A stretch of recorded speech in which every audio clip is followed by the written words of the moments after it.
مع الرأفة الأهلي يهزم الترجي بثلاث أهداف. الترجي خالي من الدسم، نسخة من الترجي ضعيفة جدا لكذا سبب، لغياب جمهور، لغياب لعيبة عنده.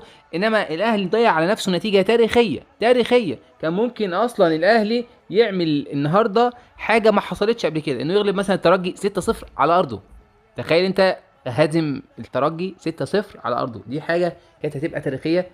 في فرصة كهربا في الشوط الأول، فرصة بالراس لمحمد شريف، فرصة تانية يعني من اللعيبة مثلا بتدلع فيها، زي مثلا اليو ديانج في كرة كده وراحت خبطة في الحكم.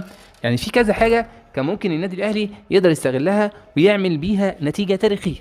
لكن كعادة لعيبة الأهلي وكعادة اللعيب المصري، ويمكن كعادة اللعيب العربي، إن هو يعني بص تحت رجليه، ما يبصش لبعيد. ما تدي رسالة قوية يا أخي، ادي رسالة قوية إن أنت فقت، ادي رسالة قوية إن المارد قام، ماتش ادي رسالة الاهلي قوية لايك إن اللي واشتراك. حصل